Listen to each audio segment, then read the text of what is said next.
بسم الله الرحمن الرحيم الحمد لله رب العالمين والصلاة والسلام على أشرف الأنبياء والمرسلين نبينا محمد وعلى آله وصحبه أجمعين أما بعد.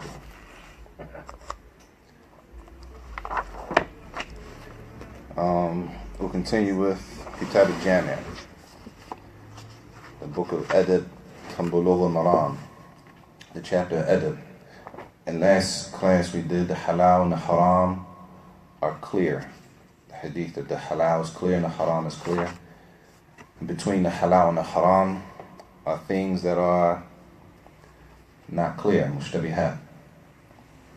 And today we'll move to another hadith, but first, just for the sake of benefit, even though these hadiths are basic, this stuff is like Islam 101.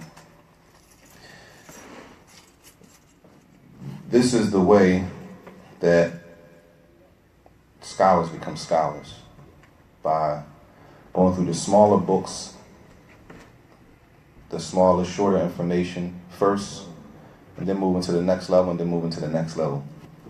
And just as an example, Sheikh Salih al-Sheikh, Hafidahullah, who many of the students benefited from, who is the Minister of Islamic Affairs in Saudi, Sheikh Salih al-Sheikh, Hafidahullah. He has a book, or it's a lecture that he gave called the high goals that the Salaf had for themselves when they would learn and seeking knowledge. When they were trying to learn, that they would set high goals for themselves. Not stuff that was out of reach, of course, but they would set their goals high. And at the end of the lecture, he mentioned a story about his own time seeking knowledge, learning, when he was learning. And the point of mentioning the story is to show that the Sheikh now reached the level that he's reached, but there was a time when he wasn't that knowledgeable. There was a time when he didn't have knowledge. He didn't wake up, filled up with information. He didn't wake up with knowledge. There was a time when he didn't have knowledge. So this story is short, and he says, سابقا قبل 20 سنة أو 30 سنة كنا وظلماؤنا وأصحابنا طلاب العلم يعني كنا لا نفهم شيئا في وقت من الأوقات. He said, like 20 or 30 years ago, him, himself, and his classmates and some of the people that he studied with, he said we were all students studying. And he says, yani, we didn't understand. There's a lot of things we didn't even understand it. A lot of things we didn't know. طيب. He says, كنا لا نفهم شيئا. It was a time we didn't understand anything. He said, عندي دفاتر أسجل فيها الفوائد. He said, from those times when we were studying, I had notebooks that I recorded, took notes in from that time, 30 years ago, 20, 30 years ago. He said, قبل مدة أفتش في بعضها التي كتبتها أول ما جلست في حلق العلم أو قرأت. He said, not too long ago, I went back to those books from 30 years ago and looked at them to get some benefit. He just went back and looked at his old notes that he had from 30 years ago when he was studying. So he said, فإذا فيها أشياء لا تساوي اليوم أن تكون فائدة. He said, when I looked in the book, I found things that today, after 30 years of study, those same things that he wrote down that was, at the time, it was a major benefit. He said, when he looked back now, it didn't even look like it was really of any benefit. It was like normal, right? Information is everyday information to him at that point. He said, he can't really see how that was even to write it down as a benefit. It didn't seem that important. He said, لكنها في أول الأمر كانت فائدة مهمة. He said, but when I wrote it down, at the time when I wrote it down, it was a major benefit. That's why I wrote it down. At the time when he wrote it down, it was a major benefit. 30 years later, he went back and looked at the book. He said, I can't even believe I wrote that down to be some type of benefit. Showing that over time, knowledge is over time, it's not overnight. He said that benefit and the book was filled with all types of said. He says, إِمَّا فِي الْعَقِيدَةِ أو في السُنَّة أو في المصطلح أو في الفقه. It was a benefit maybe in aqidah, the belief system, or in something like hadith, the sunnah, or mustalah hadith, the terminologies of hadith, or in fiqh. Whatever the benefit was. That was 30 years ago when he went and looked at his notebook. He says, فَالْعِلْمِ يَزْدَادُ بِالْهِمَّةِ. So a person's knowledge increases when they have the desire to learn.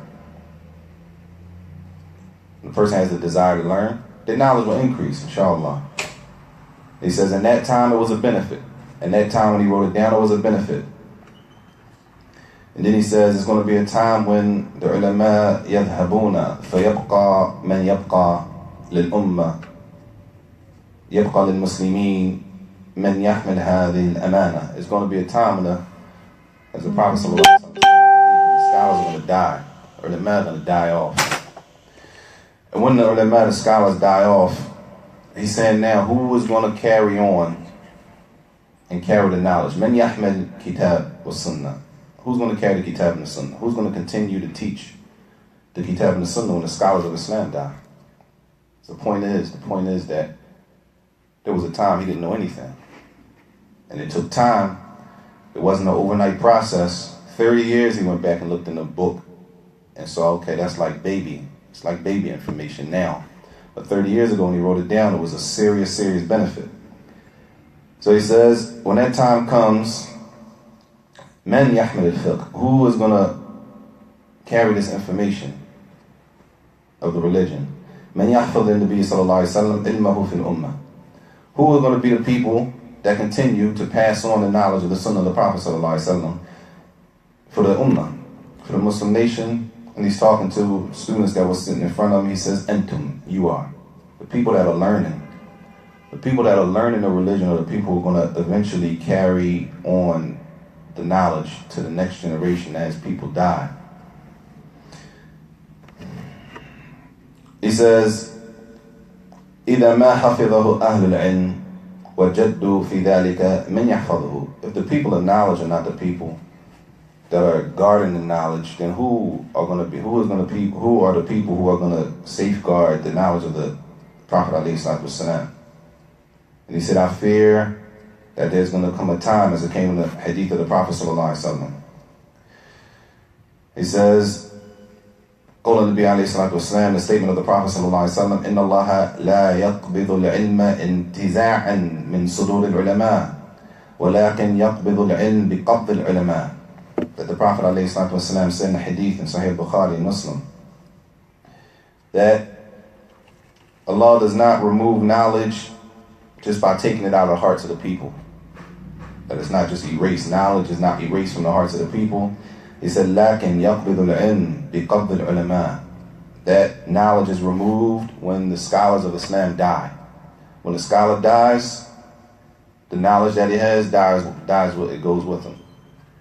Right? Except for the people that benefited from him. The people that benefited from that scholar, the tulab, the students that benefited. The benefit that they got, and this is how the deen was preserved. The benefit that those students got from that scholar, they carry it on till they reach an age where they die off. And if no students benefited from them, then that knowledge that that student had dies off. And that's just the way it goes. So then the Prophet ﷺ said that Allah doesn't remove knowledge by taking out the hearts of the people, but knowledge is going to be removed with the dying of the scholars. This is the hadith of Sahih Bukhari. Biqabd al-ulama, with the death of scholars, is how knowledge is going to be removed. One scholar dies, and if nobody benefits from him, all of that knowledge is lost. If people did benefit from him, then the knowledge remains with those students that benefited from that scholar. Then the Prophet ﷺ said, حَتَّى إِذَا لَمْ يُبْقِ عَالِمًا. The Prophet ﷺ said, until the point where there will be no scholars left. The scholars are going to die to the point where there will be no scholars left. And then he says, sallallahu alaihi wasallam, what's going to happen when there are no scholars left? When there are no scholars left, he says, اتَّخَذَ النَّاسُ رُؤُوسًا جُهَالًا. That when all of the scholars die off, As the Prophet ﷺ said, what are the people going to do? They're going to turn to people to learn from, but the people are going to be ignorant. The people that they're going to turn to are ignorant. So he says, كيف قبض العلماء, the dying of the scholar, the removal of the scholars is with their death. So he says, ينقطع العلماء إذا ينقطع طلبة العلم. If a scholar dies, then the students that used to sit with him and learn from, they can't benefit from him anymore. And if the students aren't benefiting from scholars, then there are no tulab al-ilm. So what do the people do? They turn to people who are ignorant. So those people are asked questions. They ask them questions. فَيُسْأَلُونَ فَيُفْتُونَ بِغَيْرِ الْعِلْمِ فَيُضِلُّونَ وَيُضِلُّونَ. He says, so the ignorant one is asked a question. يَضِلُّونَ وَيُضِلُّونَ. So they misguide other people with their answers. Ignorant, don't know. They misguide people with the answers that they give to questions. And they themselves are misguided by their ignorance. That's Allah salam al-afiyah.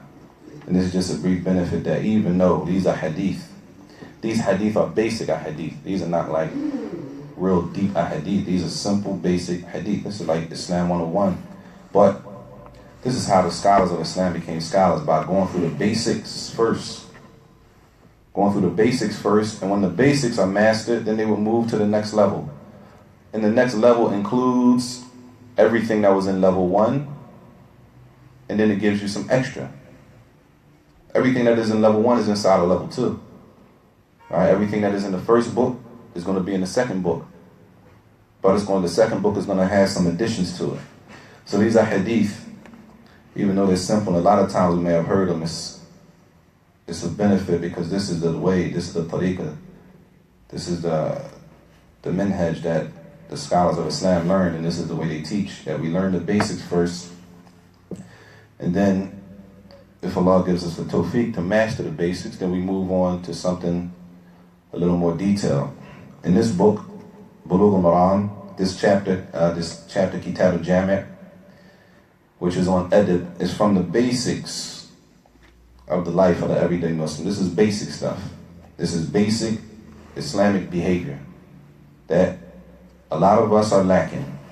A lot of us are lacking, especially here in Philadelphia, We lacking this basic stuff. This stuff is basic. This is not like you got to go overseas and study 10 years to understand how to implement this. This is basic, level 1. And even that idea that the ulama, the imams of the past, they learned in their areas first. They exhausted all of their options in their area before they left their area to go study somewhere else.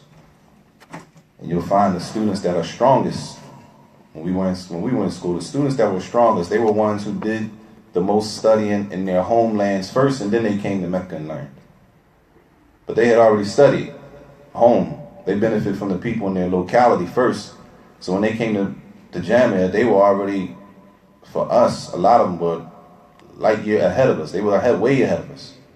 The Arabic was better than ours. They memorized more Quran than us because they benefited in their locality first, and then when they came there, it was just creaming. Put the icing on the cake. طيب.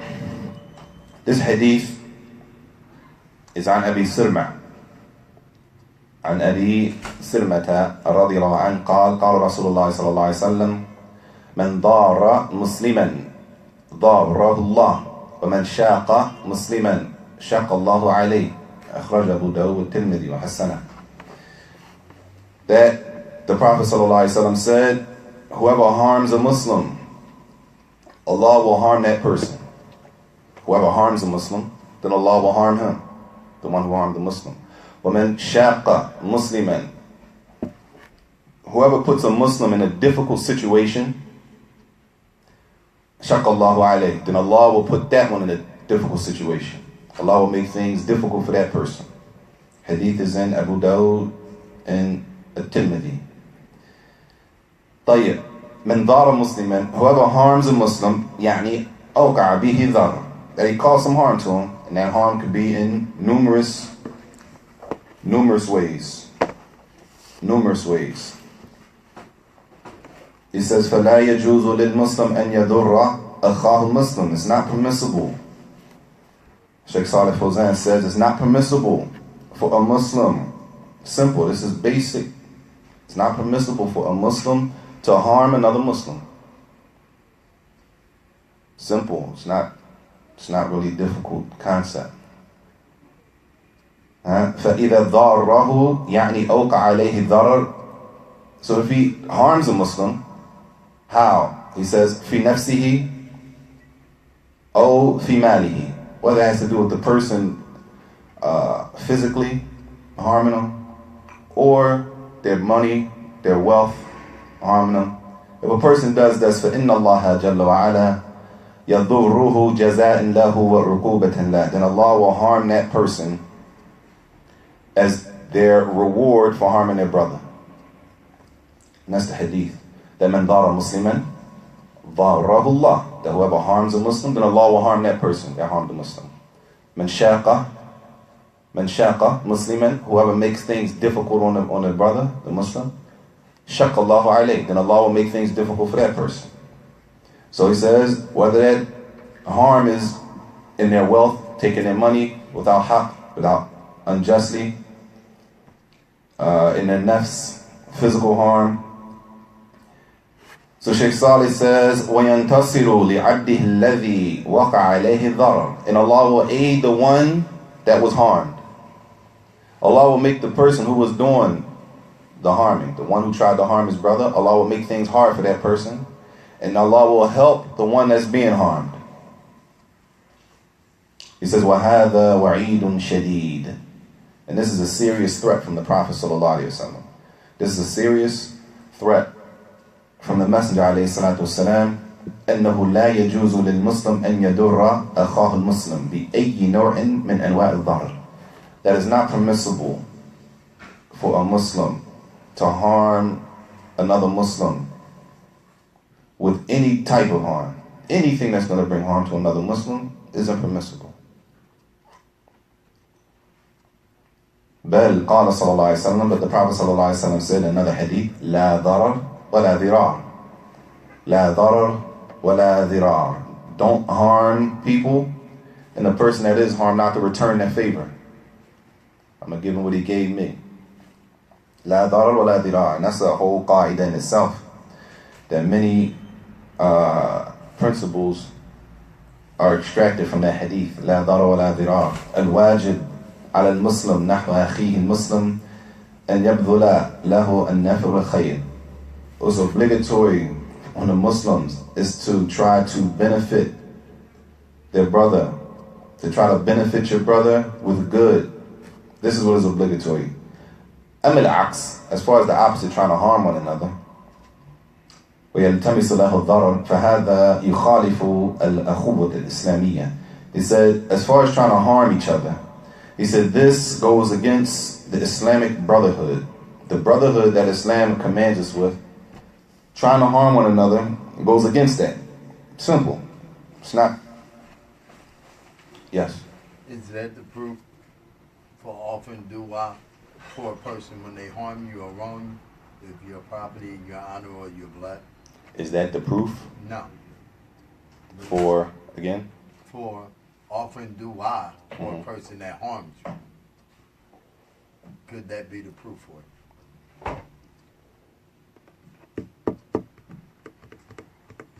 Allah A'lam.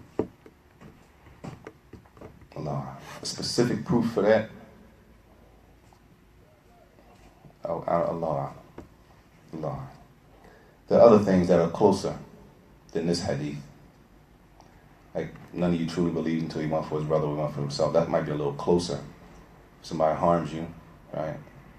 And you know you're wrong. You might think to yourself that you might want him to forgive you, even though you did the harming. That one might be a little closer. It's a little more general. Allah A'lam. Tayyib. So the Messenger sallallahu alaihi wasallam said, firstly, that whoever harms a Muslim, then Allah will harm that person. So Shaykh Abdullah Bassam, rahimahullah, in his explanation of the hadith, he says, Adiyatul Muslim وغيره بغير حق حرام. Harming a Muslim or other than a Muslim, a non-Muslim, without right is haram, without right. A person doesn't have the right to harm a person, right? If a person harms another person, he says Muslim or non-Muslim, without haqq, without right, it's haram. So the question is, when does a person have the right to harm another Muslim?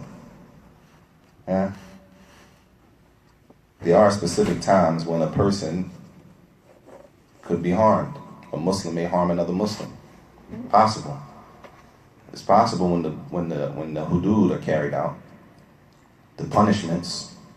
A person is apostate. Maybe they leave the religion, or a person zina, fornication, stealing. If those punishments are established in the court, in the Islamic court, and the judge rules that this person has been found guilty of this, then the punishment is carried out, right? The punishment that's carried out is done by a Muslim. So now a Muslim is getting ready to harm another Muslim. There's going to be some harm done to another Muslim. The person that's getting ready to be punished is a Muslim, and the person doing the punishing is a Muslim, right? We say the hadith says, "Man dara musliman," whoever harms a Muslim, darahu Allah, that Allah will harm him, right? But the fahm of the hadith, to understand the hadith, to harm someone without right, at that point, the person has the right to be harmed. They've been found guilty of a crime, so they're going to be harmed. They've been found guilty. That means the person that's going to carry out the punishment has the right to carry out the punishment. This person is found guilty of murder. Okay, the punishment is going to be carried out. So the Muslim that carries out the punishment has the right at that point, Islamically, to carry out that punishment. So this means without right. The hadith means to harm a person without right. And those things are carried out based on the Islamic system. It's not a vigilante type thing where we just start taking people in the backyard and the basement and all that, trying to establish punishments on them. That's for the Islamic court systems. He says, سواء أكانت, if that harm is in his badan, in their body, if it's physical harm, the hadith, that whoever harms a Muslim, whether that's physical harm, right? He says, oh, irdihi, or the honor of a person, attacking their honor, speaking bad of them. They don't have the right to do it, which we got another problem. That's a problem. That's a problem that we face big time. We just talk about everybody. No limit. No limit. That the origin has become, with many people, the asl to many people is that you can talk about anybody. You can speak about anyone until they're proven okay to you, which is a khata. That's a mistake. That's the opposite. That's the opposite. The asl is you can't backbite people. You can't talk bad about people. You need an established reason. You need an established Islamic reason to attack someone's honor. There has to be an established reason Islamically to attack another person's honor. Those established reasons, if a person doesn't know, they're better off keeping quiet.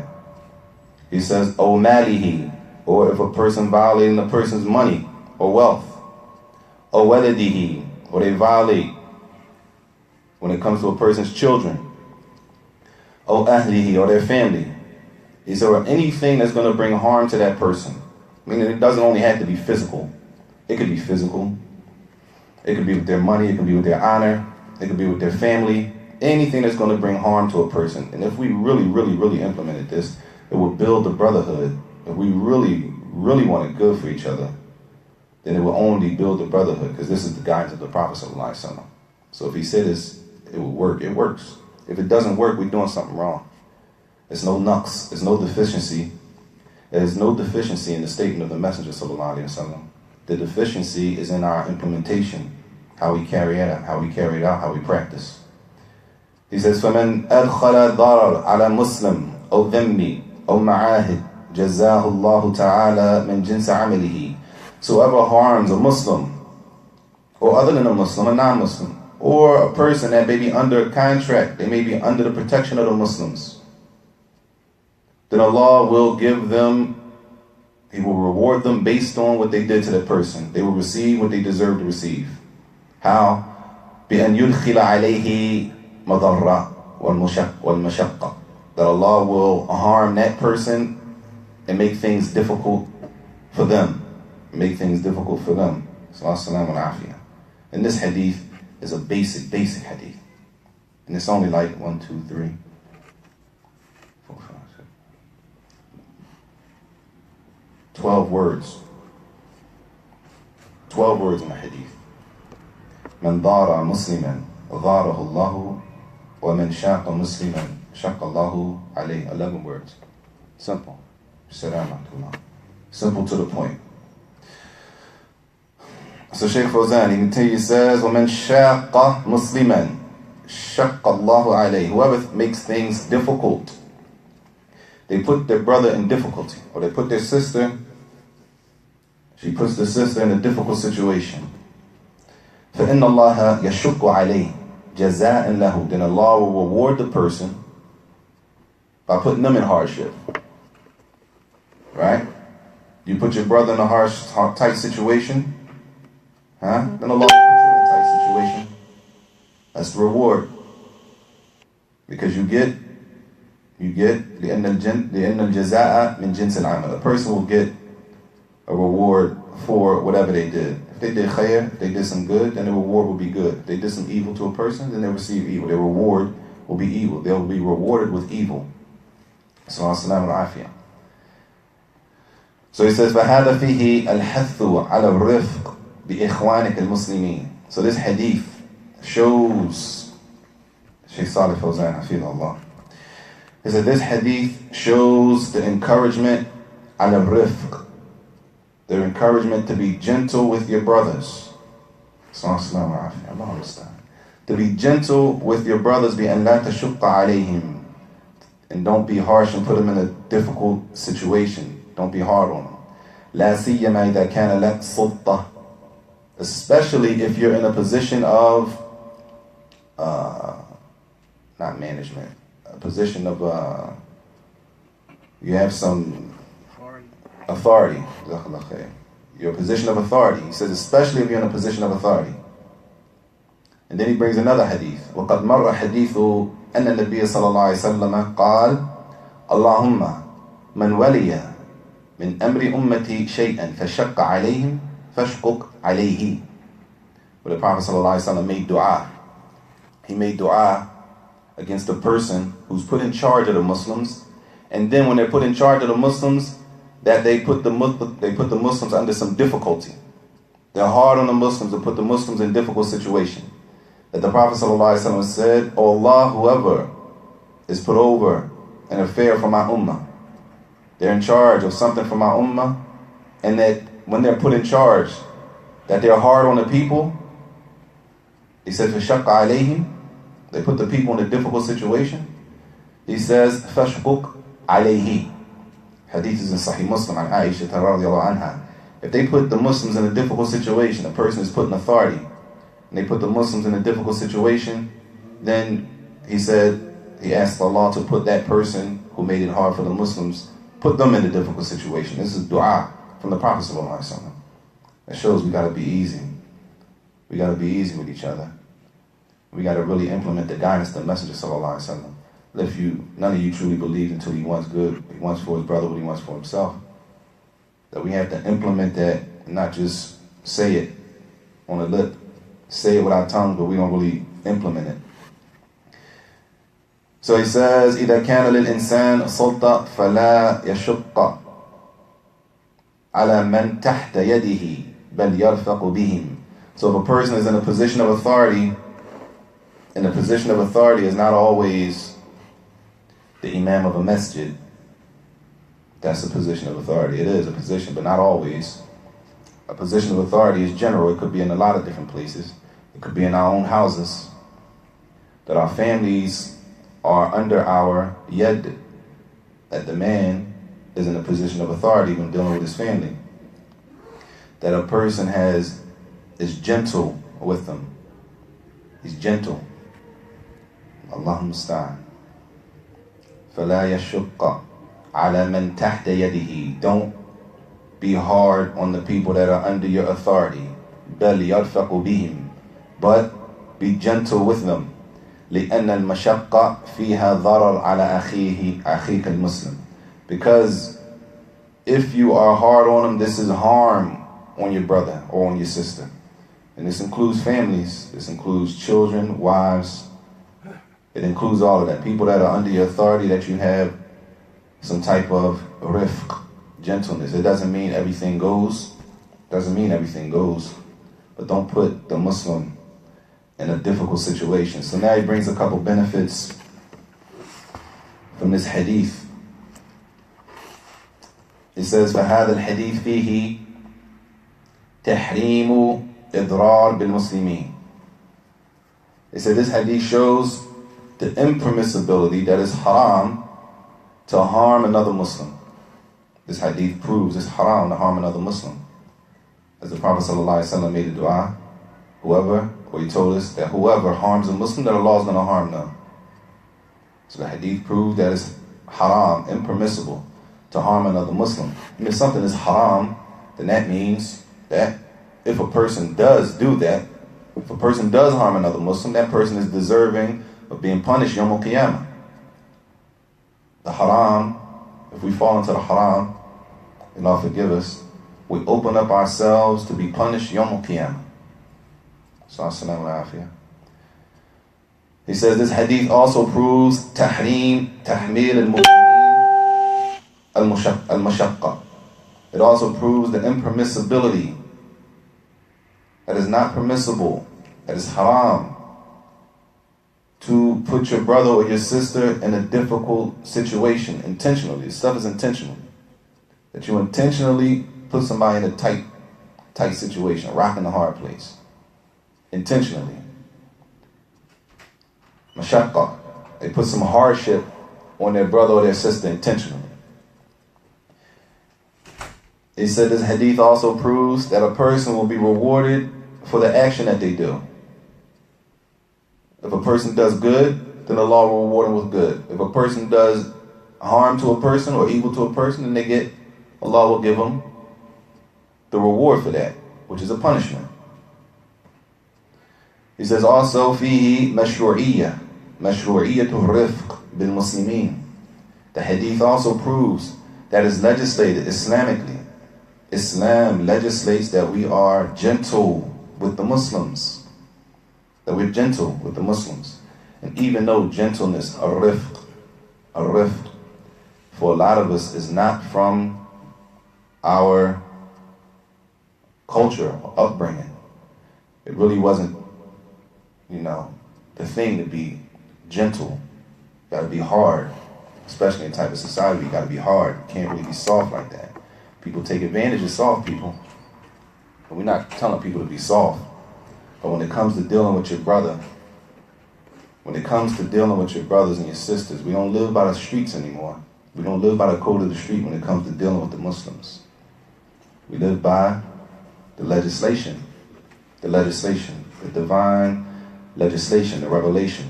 And the revelation found in the Quran and Sunnah teaches us to be gentle with each other, with each other. And harshness has its place. There's a time to be harsh. There's a time for harshness. But the asl is not that we walk around and we harsh with each other all day, every day. That's not the origin. So this is the end of the first hadith. That whoever harms a Muslim, that Allah will harm that person. Whoever puts a Muslim in a difficult situation, that Allah will put that person in a difficult situation. As-salamu alayhi.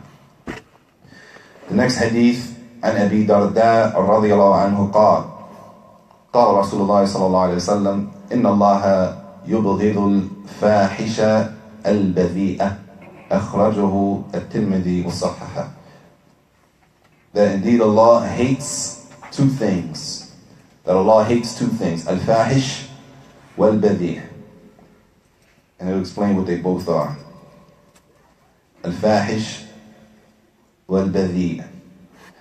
So firstly, إِنَّ اللَّهَ يُبْغِضُ الْفَاحِشَ وَالْبَذِيء. هَاتَانِ صِفَتَانِ مَذْمُومَتَانِ. So first of all, these two things that Allah hates are not praiseworthy. It's not something that the Muslim should do. The fact that Allah hates something means it's something that we should stay away from. The fact that Allah hates it means we should stay away from it. Al-fuhsh wal-badha'a. So he says firstly, Inna Allah yubghidu. And this shows that Allah can be described with this description. هذا فيه أن الله يوصف بهذا الوصف. This shows that Allah can be described with this description. That Allah what? And Allah yubghidu على الأعمال السيئة. That when a person disobeys Allah, that it angers Allah. As the Prophet ﷺ said, that Allah is angry for two things, al-fahish wal-badhi. So this shows that Allah, there are things that anger Allah. وَهَذَا الْبُغْضُ يَلِيقُ بِجَلَالِهِ. And this is not like the anger that we, not to compare Allah to His creation. Anger in a way that fits Allah's highness. But it shows that there are things that anger Allah Jalla wa Ala, that they're not praiseworthy. It's not something that the Muslim should take pride in doing them. Why? Because if a person does that, it angers Allah Jalla wa Ala. And if something angers Allah Jalla wa Ala, then we should stay away from it. If something angers Allah Jalla wa Ala, we should stay away from it. And Allah said in the Quran, غَضِبَ اللَّهُ عَلَيْهِ وَلَعْنَهُ. In Surah An-Nisa, ayah 93, that Allah described Himself in the Quran as being angry at a certain individual or a certain type of person. وَصَفَ اللَّهُ نَفْسَهُ بِأَنَّهُ يَغْضَبُ. Allah said in the Quran, وَغَضِبَ اللَّهُ عَلَيْهِ. And Allah is angry with them, وَلَعْنَهُ. And the curse of Allah is on that person. So Allah describes Himself as being angry. So there are some things that anger Allah Jalla wa Ala. The first thing the Prophet ﷺ said, al-fahish. Al-fahish. And this is the person who الذي يأتي الفحش من القول والعمل. The person who goes, whether it's a statement or it's an action. والفحش هو المكروه البين الذي يبين للناس من الأفعال القبيحة. Those things that are clearly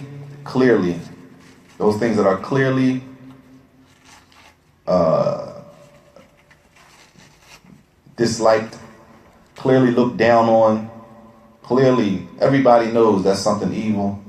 Everybody knows it's not something that's praiseworthy, right? That a person does those actions, whether it's a statement or an action. He says, well, aqwal al-qabiha. That everybody knows. This is something that's not like only a certain people look down on it. Everybody knows this certain action is out of pocket. Everybody knows. It's wazi. The Muslim know, the non-Muslims know. Everybody knows. It's clear. That's out of pocket. That the one who does that, it angers Allah. The one who does those actions, they anger Allah Jalla wa Ala. And it would be better if we had an example that we can use, because the example makes things clear. That everybody, something that everybody knows is a bad character trait. It's not necessarily restricted to Muslims. Even a non-Muslim might say that's stealing. Everybody knows that. That's haram. Everybody knows that. Even if you're stealing, you steal. Even though a person, sometimes they might take advantage of a person stealing. Well, if you steal it, I wouldn't steal it. But if you steal it, I buy it off you. Somebody might benefit from the next person stealing, but they might say, you stealing us, right? Or let's say something like talking back or cursing out your parents or something like that, right? The Muslim's going to say that's crazy, a non-Muslim going to say that's crazy. So for a Muslim to do something like that, or to disrespect their parents, even a non-Muslim knows that that's out of pocket, right? Things that everybody knows, clear, bayyin, al-makruh al-bayyin, whether it's a statement or action, that a person who does that type of action angers Allah Jalla wa Ala. And that can be, it can be a lot of things. It could be a lot of things. It's not really limited. It's a lot of things that could fall under that. A lot of things that could fall under that. And that's the first thing. He said, al-fuhsh. Al-fuhsha. Or maybe possibly stealing from or taking advantage of old people. Taking advantage of somebody that you know can't really defend themselves in that arena. Right? Snatching the old lady's pocketbook. That's like coward stuff. Like only somebody, a Muslim would say that, a non-Muslim would say that. How you gonna take advantage of an old lady? That's weak. Right? So for a Muslim to do it, for a Muslim to carry something, to do something like that, that those things that everybody knows, that those things are hated to Allah Jalla wa Ala. Those things anger Allah. Al-fahish. Al-fuhsh. And then also disobedience, number one. Disobedience. Number one, disobedience, of course. Disobeying Allah Jalla wa Ala. And it could be things that, as the second thing the Prophet Sallallahu Alaihi Wasallam says, Al-badhi'u. فَالْبَذَاءُ تَكُونُ بِالْكَلَامِ. This one is specifically, as he says, Sheikh Salih Hafidhullah, he says the second thing is specifically when it comes to the speech, talking. Al-badhi'u bilisanihi. And this is something that is done with the tongue, talking, the way we speak. Allahu musta'an. These are the two things that the Prophet ﷺ said anger Allah Jalla wa Ala. And a person, they do actions or they say things that everyone knows is foul. Everyone knows that this action is looked down. It's nothing praiseworthy. There's nothing decent about it. For a Muslim to do it, that it angers Allah Jalla wa Ala. He said the second thing is specific to statements. He says, الذي يتطاول على الناس بلسانه بالسب والشتم والغيبة والنميمة هذا كله بذاءة. He said the one who talks about people, right? بالسب. He says he curses them, like he calls people names, insulting people, calling them out their name. We got a lot of that. The Prophet ﷺ said, Al-Badi, Al-Fahish, Wal-Badi'ah. That these things angry Allah Jalla wa Ala. So Sheikh Saleh, Hafidhullah, says this second one is specific to the way a person talks. It's specific to the way a person talks. The first one included speech and actions. This one is specific to a way a person speaks. The one who speaks about people, insults them, calling them names. He says, وَالْغِيبَةِ, backbiting. Backbiting, speaking about people behind their backs. وَالنَّمِيمَةِ, tale carrying. It might be true.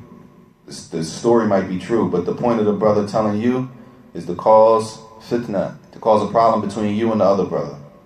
The sister comes and tells another sister something, so she can cause a problem between two sisters. Right? And namima. All of these things are from the things that anger Allah Jalla wa Ala. Al-Bada'. Allahumma musta'an. He says, وَكُلُّهُ shar. All of those things are evil. All of them are evil. The backbiting, the tail carrying back and forth between people trying to cause a problem, calling people insults out of their name, calling people out of their name, Shatam Wasab, which is, that doesn't even fly in the street. In the street, that doesn't even fly. Islam definitely doesn't fly, so it agrees. That qaida from the street, that principle, it agrees with the Sharia. Not the Sharia agrees with the street code. That street code agrees with the Sharia, because the Sharia is first. The divine revelation is first. Those things that we learn that go against the revelation, we got to leave it. Those things that agree with the revelation, alhamdulillah, we don't have to leave it if it agrees with the Quran and the Sunnah of the Prophet sallallahu alaihi wasallam. So he said all of these things are evil. They're evil, and these are the two things that the Messenger sallallahu alaihi wasallam said are things that Allah hates. Number one, al-fahish. Those things that are clear. They're clear that it's not a positive character trait. Nobody, the Muslim doesn't think it's praiseworthy. The non-Muslims don't think it's praiseworthy. Huh? And again, the statement, al-badhi, which is specifically with the speech. And he mentioned in a hadith last week about evil speech, any kalam that is evil. And even you find non-Muslims, because we find now, as we said last week, cursing is just like ID now. People just cursing like cursing like a sailor, they used to say. Cursing like a sailor. That is normal. The women, the men, kids, that is normal. But because it's normal doesn't mean it's accepted Islamically. Because it's normal doesn't mean that the Muslim is supposed to engage in it. It's normal to people. It may be normal to people who don't follow the guidance of the Quran and the Sunnah. It's normal to them. The people who follow the guidance of the Quran and the Sunnah is not normal, because it goes against what we've been taught in the Revelation. So those two things are the things that the Messenger ﷺ said anger Allah Jalla wa Ala. And we'll stop there, inshallah ta'ala, till next week. Any questions? Because the next hadith is pretty similar to this hadith. The next hadith is kind of similar to this hadith here. ليس المؤمن بالطعان ولا لعان ولا الفاحش ولا بذيء. This hadith is close to this hadith. Yeah. So we'll stop there until next week, inshallah. If there are no questions, wa sallallahu wa sallam wa barak ala nabiyyina Muhammad wa ala alihi wa sahbihi wa sallam.